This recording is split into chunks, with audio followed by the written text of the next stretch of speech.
Acceleration of body,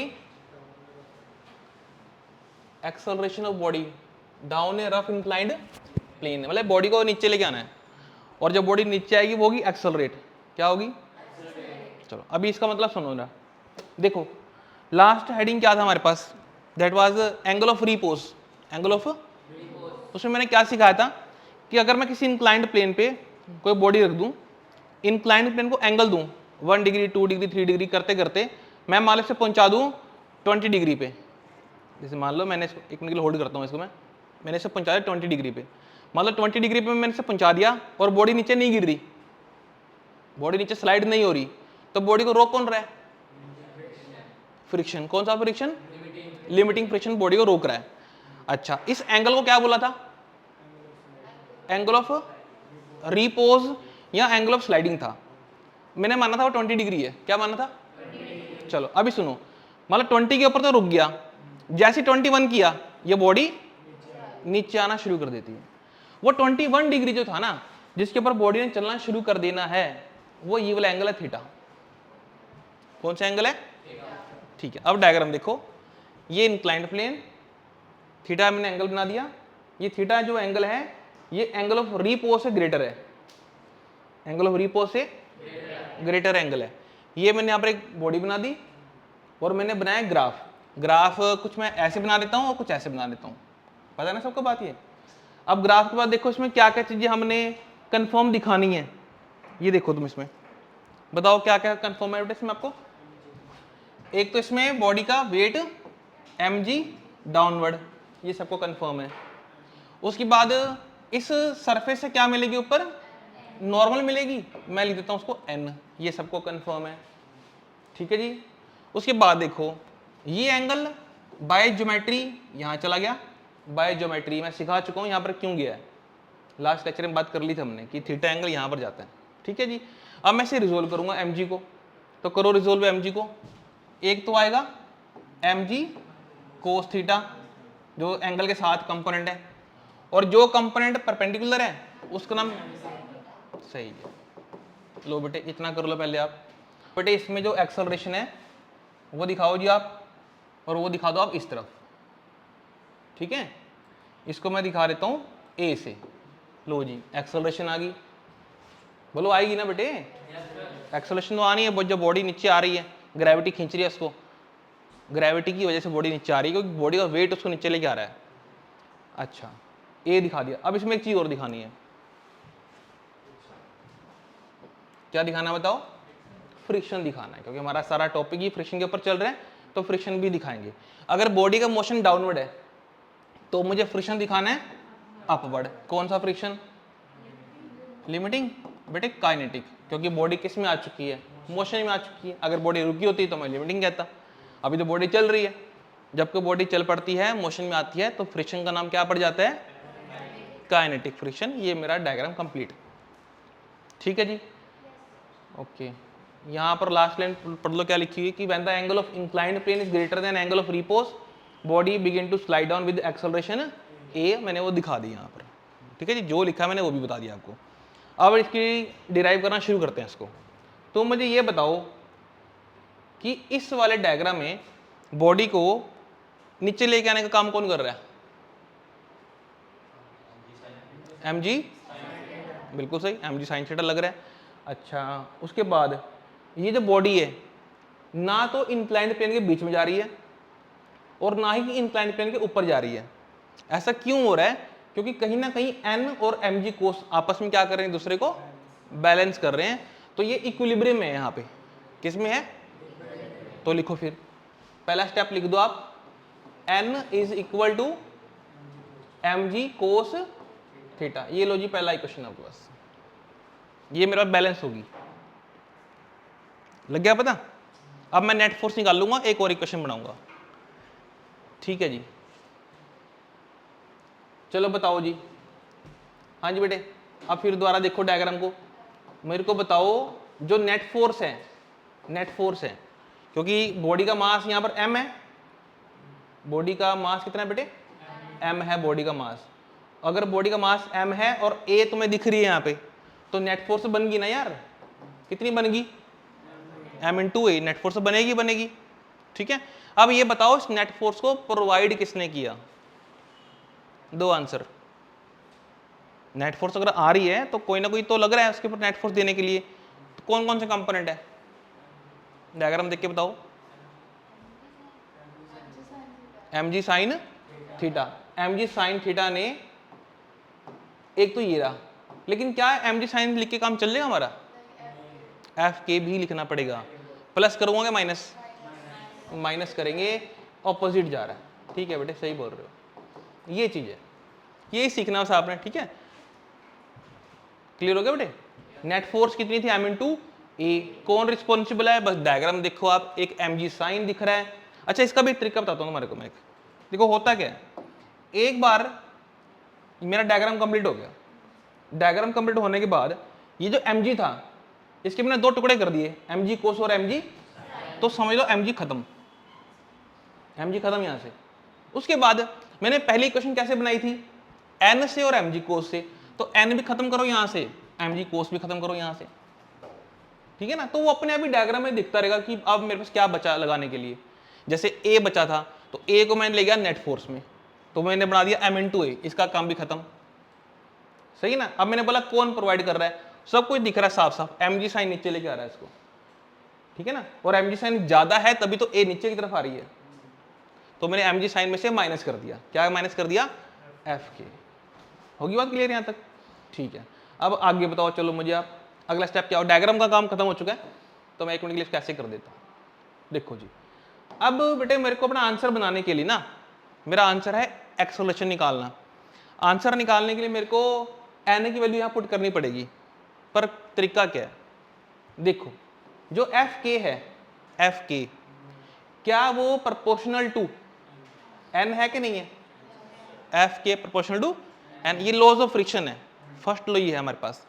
अब एक काम कर दो, एफ के इसको हटा करके इक्वल क्या लगा दें, म्यू लगा दो, म्यू इंटू एन, एन। अब आप एन की वैल्यू पुट करो यहाँ पे, तो F K is equal to mu into M G cos theta, इसको नंबर 2 बना दो। अगला स्टेप पुट इन 2 कर दो बेटे, और बताओ कितना आता है, के को पुट करना है मैंने ऊपर, तो इक्वेशन लिख लो पहले, M G sine theta minus F K, F K की जगह लिख लो mu M G cos theta is equal to M into A, ठीक है। लेफ्ट साइड पे कुछ कॉमन दिख रहा है, एम जी क्या आ जाएगा, sine minus mu cos theta is equal to M into A, कुछ कैंसिल हो रहा है, एम से कर दो, ये तुम्हारा आंसर हो गया टॉपिक। बोले करना क्या है, वर्क निकालना है, क्या करने के लिए, बॉडी को ऊपर ले जाने के लिए, एक रफ प्लेन है, कोई रफ प्लेन है, बॉडी को ऊपर लेके जाना है, ठीक है जी। चलो अगर बॉडी को ऊपर लेके जाना है तो मुझे ये बताओ, एक तो इंक्लाइंड प्लेन है, तो इंक्लाइंड प्लेन का एंगल दिखाओगे थीटा, बाय ज्योमेट्री ये एंगल यहां पहुंचा थीटा, समझिए। ये मैंने ग्राफ बना दिया कि ऐसे और ऐसे करके, ग्राफ जरूर बनाया करो, ठीक है बेटे, ग्राफ जरूर बनाना है, सही तरीके से बनाना है, एक ऐसे और एक ऐसे, क्योंकि तुम्हारी लाइनें सही नहीं पड़ती, ग्राफ बनाओगे लाइनें सही आएंगी। अच्छा अब बताओ क्या कंफर्म है, बॉडी का वेट mg, पहले मैं mg लिख दूं, mg, और क्या कंफर्म है, चलो n कंफर्म। अच्छा अब सुनो, mg है, रिजोल्व कर दो, mg कोस थीटा सही है, mg सही है। अभी देखते हैं, अभी देखते हैं, पहले मेरे को बताओ बॉडी को ऊपर लेके जाना है, तो बेटे जब बॉडी है ना, अगर ये ऊपर जाएगी तो बिना अप्लाइड फोर्स के तो जाएगी नहीं भाई, ठीक है ना, तो हमें बॉडी में क्या लगानी पड़ेगी, अप्लाइड फोर्स लगानी पड़ेगी, बिना अप्लाइड फोर्स के नहीं जाती, सही है। अच्छा एक चीज और बताओ, इसमें डायग्राम में क्या नहीं है, फ्रिक्शन, किधर दिखाएं, ऊपर के नीचे की तरफ, नीचे की तरफ, बॉडी जा रही है ऊपर, मोशन ऊपर हो गया इसका, तो फ्रिक्शन दिखाऊंगा नीचे। फ्रिक्शन कौन सी, काइनेटिक या लिमिटिंग, क्यों काइनेटिक, बॉडी मोशन में, बिल्कुल सही, शाबाश। ठीक है जी।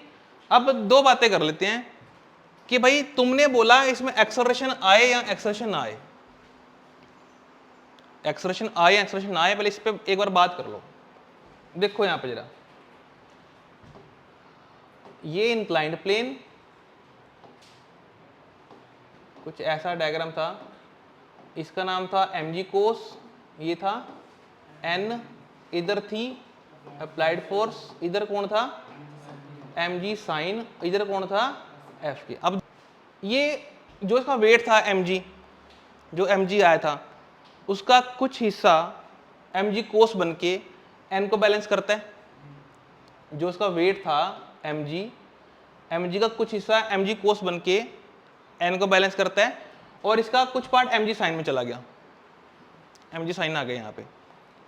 सपोज करो mg साइन है मेरे पास 40, मान लो, एग्जांपल मान लिया, mg साइन क्या मान लिया मैंने, ये फ्रिक्शन है, इसकी भी कोई ना कोई वैल्यू आएगी, म्यू क्यू इंटू एन करके, म्यू क्यू इंटू एन करोगे इसकी वैल्यू भी मिलेगी आपको। मैं 10 मान के चलता हूँ, 10 आ गया। अब एफ ए लगानी है बेटे, सिर्फ 40 लगाई ना अगर हमने, तो 40 और 10 50, तो नीचे तो 50 होगी, ऊपर 40 रहेगी, तो बॉडी नीचे गिर जाएगी, तो 40 तो है नहीं। ऑप्शन दे दूं, तुम आंसर बोल देना, ठीक है। लो जी, एक 50 है, एक 60, एक 40 का भी था, 40 का तो रॉन्ग हो गया, 60, सारे बच्चे कह रहे 60 है। लो जी 60 लगाओ यहाँ पे, ठीक है, कोई दिक्कत वाली बात नहीं है, 60 लगा के बॉडी बड़े आराम से ऊपर जाएगी, ठीक है ना जी। 60 लगा के बॉडी ऊपर जाएगी, और बॉडी में बेटे एक्सेलरेशन भी बनेगी। क्या बनेगी? क्यों? क्योंकि 60 ऊपर है, 50 नीचे है, 50 नीचे आ रही है, तो नेट फोर्स बन गई कितने की? 10 की नेट फोर्स बन गई, एक्सेलरेशन आ गई, तो ए आ गया। ये तो हो गया इसका एक पॉइंट। अब एक बात और बताओ, क्या 50 नहीं लगेगा? लग सकता है। चलो बताओ 50 से बताओ मुझे, अगर 50 लगा दिया क्या फर्क पड़ेगा? नेट फोर्स, क्योंकि 50 ऊपर 50 नीचे, नेट फोर्स 0। अगर नेट फोर्स 0 तो there are two conditions, either the body is at rest और the body is in uniform motion. तो बॉडी ऊपर जा सकती है लेकिन उसकी एक्सेलरेशन 0 हो जाएगी, समझिए। तो एक्सेलरेशन अगर तुम लिखते हो तो in that case net force आ रही थी। अगर तुमने एक्सेलरेशन नहीं लिखनी, क्योंकि मैंने इस टॉपिक में लिखनी नहीं है, तो इसका मतलब क्या हो गया कि जितनी फोर्स नीचे लग रही है उतनी फोर्स ऊपर लग रही है। नेट फोर्स में 0 करूंगा, एक्सेलरेशन नहीं दिखाऊंगा। तो लो जी टॉपिक में आ जाओ, मैंने यहां से ए दिखाना ही नहीं है, ए दिखाता ही नहीं, लग गया पता? तो मेरा डायग्राम कंप्लीट है। अब शुरू करें सोल्व करना इसको, करो जी शुरू। बताओ पहली क्वेश्चन तुम ही बताते रहो। अच्छा एक बार यहां देखना कौन कौन सी फोर्सेस लग रही हैं। पहली कौन सी है? mg डाउनवर्ड, दूसरी नॉर्मल ऊपर, फ्रिक्शन ये आपके सामने, अप्लाइड फोर्स आपके सामने। ये थोड़ा लिखना पड़ता है एग्जाम से। चलो बताओ स्टार्टिंग कहां से करें? पिछला टॉपिक देखते रहो। n इज इक्वल टू, बिल्कुल सही, इक्वेशन नंबर 1 बना लो चाहे तुम इसको, क्योंकि जो नॉर्मल है वो बैलेंस हो रहा है mg कोस से, ना तो बॉडी इस सरफेस के बीच में आ रही है ना ऊपर जा रही है, तो बैलेंस है, इसलिए ऐसा किया मैंने। एक बात होगी, ठीक है। अब अगली बात पे हो, सेकंड क्वेश्चन बनाओ, कैसे बनाओगे सोचो। बताओ एफ ए कितनी है? एफ ए कितनी है ढूंढनी है, बता दो। अप्लाइड फोर्स, कितनी फोर्स लगानी पड़ रही है ऊपर ले जाने के लिए बॉडी को? आंसर तो मैं डायग्राम से देना है? कितनी फोर्स लगानी पड़ रही है बॉडी को ऊपर ले जाने के लिए? भाई किसको खींच रहे हो? किसे खींच रहे हो? वेट को। कौन सा? mg साइन थीटा आ गया। क्या बात खत्म होगी यहां पे? क्या रह गया? एफ प्लस माइनस, तो फिर क्या दिक्कत है? ठीक बोला था तुमने, सही है बेटे। अब करो जी शुरुआत, क्या करनी है इसकी? एफ के प्रोपोर्शनल टू एन, ठीक है, फर्स्ट लो लगने लगना है। जब तक टॉपिक फ्रिक्शन की करोगे आप।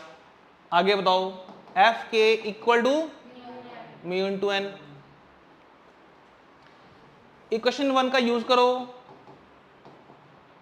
एफ के लिखो mu into M G cos theta. इस वैल्यू को इधर रख दो और एफ ए निकाल दो।